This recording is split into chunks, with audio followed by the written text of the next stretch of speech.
প্ৰথমে মই ইয়াতে এজাহাৰ দিছিলোঁ, তাৰপিছত মই ইঞ্চুৰেঞ্চ ক্লেইম কৰিছোঁ। তাৰপিছত মই গধূলি সময়ত মই কি কৰোঁ কি নকৰোঁ মই এটা পোষ্ট দিছিলোঁ। তাৰপিছত পোষ্টত মই অসম আৰক্ষী বিষয়া সকলোৰে, হিমন্ত বিশ্ব ডাঙৰীয়া, তাৰপিছত পাৰ্থ সাৰথী ছাৰ সকলোৰে নাম মেনশ্যন কৰিছিলোঁ আৰু মেনশ্যন কৰি মই সহায় খুজিছিলোঁ।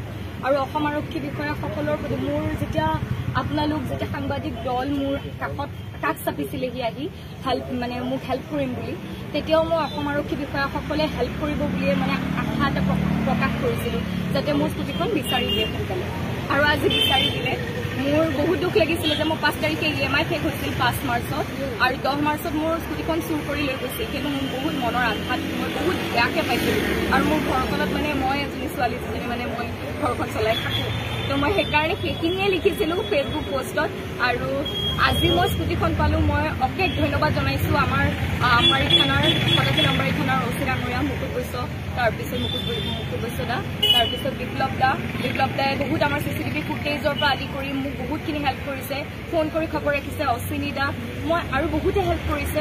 যিসকলে মোক হেল্প কৰিছে মই তেখেতলোকৰ নাম হয়তো নাজানো, কিন্তু মোৰ মনত সদায় ৰাখিম। অশেষ ধন্যবাদ যে মোক আজি স্কুটিখন এনেকৈ বিচাৰি দিলে। আজি বহাগৰ বিহু উৰুকা, আজি মই বহুত ধুনীয়া খবৰ এটা পাইছোঁ, মোৰ বহুত ভাল লাগিছে। মই কেনেকৈ প্ৰকাশ কৰোঁ মই নাজানো, কিন্তু মই বহুত ডাঙৰ বস্তু এটা ঘূৰাই পালোঁ, বহুত ডাঙৰ বস্তু এটা ঘূৰাই পালোঁ।